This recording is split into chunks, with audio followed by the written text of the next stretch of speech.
بسم اللہ الرحمن الرحیم۔ السلام علیکم ورحمۃ اللہ وبرکاتہ۔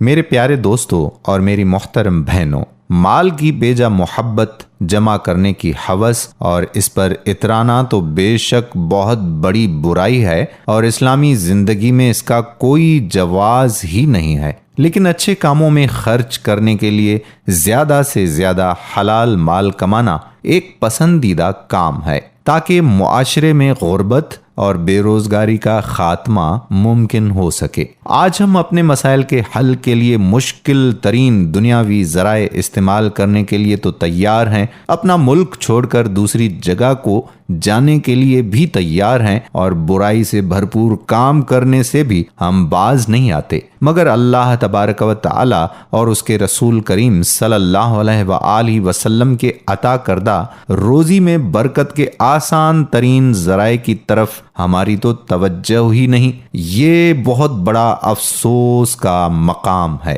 دوستو، یہ بات حقیقت ہے کہ گمبھیر معاشی اور معاشرتی مسائل نے لوگوں کو بے حال کر کے رکھا ہوا ہے۔ شاید ہی کوئی ایسا گھر ہو جہاں حالات کا رونا نہ رویا جاتا ہو، اور بے روزگاری اور تنگ دستی تو ایک عالمی مسئلہ بن چکا ہے۔ دوستو، رزق میں برکت حاصل کرنے کے لیے ضروری ہے کہ پہلے رزق میں بے برکتی کے اسباب کو تلاش کیا جائے تاکہ رزق میں بے برکتی کے اصل حقائق معلوم کر سکیں اور پھر ان سے اجتناب کیا جائے۔ آج کی اس ویڈیو میں ہم آپ کو ایسی ہی کچھ باتیں بتائیں گے، ایسے کچھ اعمال بتائیں گے جو کہ ہمارے مال و دولت اور ہمارے گھروں میں بے برکتی کا سبب ہیں۔ وہ کون کون سے کام ہیں، اس بارے میں جاننے کے لیے آپ سے گزارش کرتے ہیں کہ ویڈیو کو آخر تک دیکھیے گا۔ اگر آپ نے ابھی تک ہمارے یوٹیوب چینل راہ حیات آفیشل کو سبسکرائب نہیں کیا تو چینل کو سبسکرائب کر کے بیل کے آئیکن کو پریس کر لیں تاکہ یہاں پر جتنی بھی ویڈیوز اپلوڈ ہوتی ہیں ان کا نوٹیفیکیشن آپ کو بر وقت ملتا رہے۔ یہ ویڈیو بہت پیاری ہے،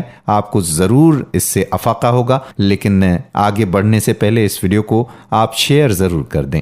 میرے پیارے بھائیوں اور میری محترم بہنوں، فرمان رسول صلی اللہ علیہ وآلہ وسلم کی روشنی میں برکت کا مفہوم یہ ہے کہ وہ تھوڑا سا مال جو انسان کے گزارے کے لیے کافی ہو وہ بہتر ہے اس مال سے جو زیادہ ہو لیکن انسان کو غفلت میں ڈال دے۔ اسی طرح سے فرمایا گیا کہ وہ بندہ کامیاب ہو گیا جو مسلمان بن کر زندگی بسر کرتا ہے۔ ہمیں یہ جان لینا چاہیے کہ کثرت مال برکت نہیں ہوا کرتی۔ بلا شبہ وہ انسان بابرکت ہے جو دنیا میں مسکین بن کر زندگی بسر کرتا ہے۔ اگر آپ کے پاس مال و اسباب کی کمی ہے لیکن زندگی بسر ہو رہی ہے تو اس پر شکر بجا لائیں۔ اور ایسا انسان جو اپنی آخرت پر نظر رکھتا ہے، اس انسان کی وجہ سے اللہ پورے گھر یا محلے میں برکتیں نازل فرماتا ہے۔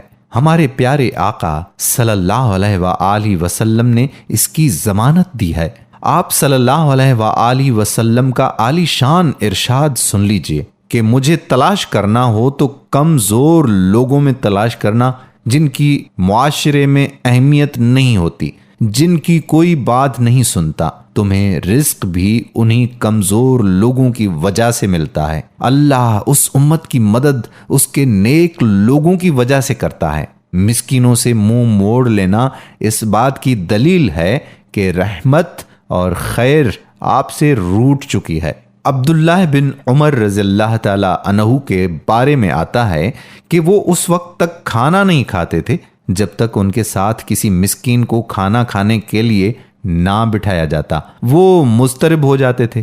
ہم بھی جس دن کسی مسکین کی مدد نہ کر سکیں یا مسکین کو دیکھا نہ ہو اور ہم بے چین ہو جائیں، بے قرار ہو جائیں، تو پھر سمجھ لیں کہ اللہ تعالیٰ نے آپ میں خیر و برکت کا عنصر پیدا کر دیا ہے۔ دوستو، آج ہم اپنا جائزہ لیں کہ اگر ہم کچھ لوگوں کے ساتھ بیٹھے ہوں، کاروباری ڈیل ہماری کوئی ہو رہی ہو، اچانک سے کوئی مسکین کچھ مانگنے آ جاتا ہے تو اس وقت اپنے دل کی کیفیت آپ دیکھا کریں۔ اگر ہم ناگواری محسوس نہیں کرتے تو یہ دلیل ہے اس بات کی کہ ہم نے خیر کو سمجھ لیا ہوا ہے۔ یاد رہے کہ خیر و برکت ختم کرنے والی بنیادی چیز انسان کے گناہ ہیں۔ جہاں گناہ ہوتے ہیں وہاں سے خیر و برکت اٹھ جاتی ہے۔ اللہ تعالیٰ کے فرمان کا مفہوم ہے کہ بر و بحر میں جو فساد آیا ہے اس کی وجہ تمہارے کرتوت ہیں۔ انسان کی بد اعمالیوں کی وجہ سے جب فساد آئے گا تو خیر و برکت ختم ہو جائے گی۔ دنیا میں فساد پر سزا اس لیے ہے کہ شاید انسان واپس لوٹ آئے، توبہ کر لے۔ بلا شبہ اللہ رب العزت بڑا بخشنے والا مہربان ہے۔ اگر ہمارے گناہوں کی وجہ سے ہمیں پکڑتا تو فوری ہم پر عذاب نازل کر دیتا۔ یہ اللہ ہمیں مہلت دیتا ہے۔ اس زمن میں اللہ کے فرمان کا مفہوم ہے کہ اگر انسان کو اس کے گناہوں کی وجہ سے سزا دیتا تو زمین پر ایک چوپایا بھی زندہ نہ رہتا۔ دوستو، برکت ختم ہونے کی ایک اور وجہ کاروبار میں دھوکہ دینا ہے۔ گاڑی فروخت کرنا ہو تو اصل بات نہیں بتاتے، کوئی سودا کیا جائے تو اکثر لوگ غلط بیانی کرتے ہیں، نتیجے کے طور پر ان کی تجارت میں سے اللہ تعالیٰ برکت چھین لیتا ہے۔ پیسے زیادہ بھی مل گئے تو اس میں برکت بالکل بھی نہیں ہوگی۔ اس لیے جو بھی کاروبار کریں ایمانداری کے ساتھ کریں، اپنے مال کو بڑھا چڑھا کر پیش نہ کریں، وہ جیسا ہے اسی صورت میں پیش کریں۔ بے برکتی کی ایک بڑی وجہ ناپ تول میں کمی کرنا بھی ہے۔ اس گناہ کے مرتکب افراد بھی برکت سے محروم رہتے ہیں۔ ان کے پاس مال و زر موجود ہے تو وہ ان کے لیے عذاب ہے۔ ترازو میں ڈنڈی ماری جائے گی تو اخراجات میں سختی آ جائے گی اور حکمرانوں کے ظلم برداشت کرنا پڑیں گے۔ قحط جیسی ذلت آ جائے گی، کم تولنے والوں پر کمائی میں شدت آ جائے گی، کمانے میں پریشانی آ جائے گی۔ حضرت شعیب علیہ السلام کی قوم میں ایک طرف کفر و شرک موجود تھا، دوسری طرف وہ ناپ تول میں کمی کے مرتکب بھی تھے، جس کی وجہ سے وہ تباہ اور برباد ہو گئے۔ آج بھی معاشرے میں ناپ تول میں کمی موجود ہے، پتہ بھی ہوتا ہے مگر اپنی مجبوری بنا دیتے ہیں۔ جب یہ حال ہو تو برکتیں اور رحمتیں کیسے نازل ہوں گی؟ آج دیکھیں کہ پیٹرول، دودھ اور عام خورد و نوش کی چیزیں کیا ہمیں پورے وزن میں ملتی ہیں؟ ناپ تول والی خرابی پر کنٹرول کرنا ہر بندے کے ذمہ ہے۔ اللہ کے رسول صلی اللہ علیہ وآلہ وسلم کے فرمان کا مفہوم ہے کہ وزن پورا کر کے فروخت کرو۔ اگر یہ سب کچھ نہیں کرو گے تو پھر قحط سالی کی لپیٹ ہوگی، مہنگائی، مشقت اور حکمرانوں کے ظلم تم پر عام ہو جائیں گے۔ اسی طرح سے جھوٹ بولنے کے ساتھ جھوٹی قسم کھانا بھی بے برکتی کی وجہ ہے۔ اسی طرح سے انسان کسی نکمی چیز کا صدقہ کرے تو نہ اس بندے کو برکت ملے گی اور نہ ہی اس کے مال میں برکت ہوگی۔ آج ہم استعمال شدہ اور ناکارہ چیزوں کا صدقہ کرتے ہیں۔ کوئی چیز پرانی ہو جائے تو اس کا صدقہ دیتے ہیں، جوتے پرانے ہو گئے تو صدقے میں دے دیے، کپڑے پرانے ہو گئے تو صدقے میں دے دیے۔ اس وجہ سے بھی بے برکتی ہوتی ہے۔ رسول صلی اللہ علیہ وآلہ وسلم نے ایک صحابی کو کسی کے پاس صدقہ لینے بھیجا تو اس نے ایک مریل سی اونٹنی صدقہ کر دی۔ حالانکہ دین اسلام ہمیں یہ درس دیتا ہے کہ انسان کی کسی بہتر چیز پر ہاتھ نہ رکھو کہ یہی لے کر جانا ہے، کیونکہ اسے اختیار ہے، وہ اپنی مرضی سے جو بھی دے۔ جب وہ صحابی پیارے پیغمبر صلی اللہ علیہ وآلہ وسلم کے پاس مریل سی صدقے کی اونٹنی لے کر آئے تو آپ صلی اللہ علیہ وآلہ وسلم کا دل خراب ہوا، افسردہ ہو گئے کہ اس بندے کے پاس اتنا مال ہے اور اس نے یہ نکمی سی اور کمزور سی اونٹنی دے دی۔ آپ صلی اللہ علیہ وآلہ وسلم کے منہ سے نکلا کہ یا اللہ، اس بندے کو بھی برکت نہ دے اور اس کی اونٹنی میں بھی برکت نہ دے۔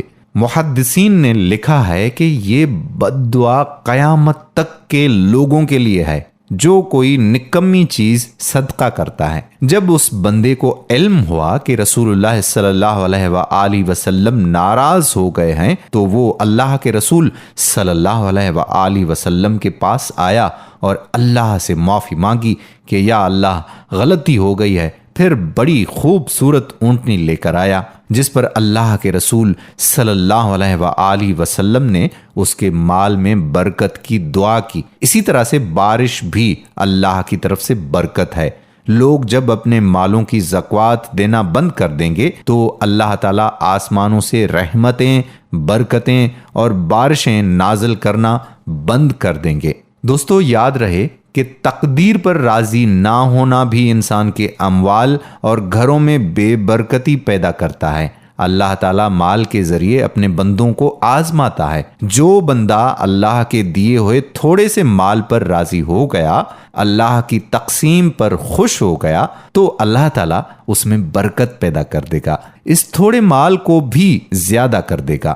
اس لیے جو اللہ نے دے دیا اس پر راضی ہونا چاہیے۔ دوستو، ہمیں چاہیے کہ ان امور پر غور و فکر کریں، اور اگر ان میں سے کسی کام میں ہم ملوث ہیں تو ہمیں چاہیے کہ ان باتوں سے توبہ کریں اور پھر اللہ سے برکت کی دعا مانگیں اور ایسے کام کریں جو برکت کا سبب بنے، تو برکت حاصل ہوگی۔ لیکن اگر ان کاموں کو نہیں چھوڑیں گے تو کتنی ہی دعائیں کر لیں، کتنی ہی عبادتیں کر لیں، صدقے دے دیں، برکت حاصل کبھی نہیں ہوگی۔ اللہ تعالیٰ سے ہم دعا کرتے ہیں کہ یا اللہ ہمیں بے برکتی والے کاموں سے نجات عطا فرما۔ اے میرے اللہ، ایسے اعمال کرنے کی توفیق عطا فرما جن سے برکت حاصل ہو۔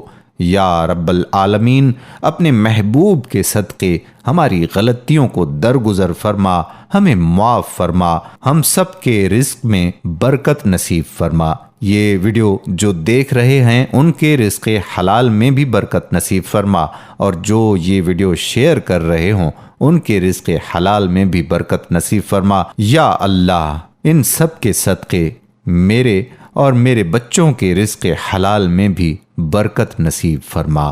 آمین ثم آمین یا رب العالمین۔ دوستو، میں امید کرتا ہوں کہ ہماری آج کی ویڈیو آپ کو ضرور پسند آئی ہوگی اور ان باتوں پر آپ ضرور غور کریں گے۔ مجھے بھی اپنی دعاؤں میں یاد رکھیے گا۔ آنے والی ویڈیو تک آپ کا اپنا میزبان قادر بخش کلہوڑو آپ سے اجازت چاہتا ہے۔ اللہ حافظ۔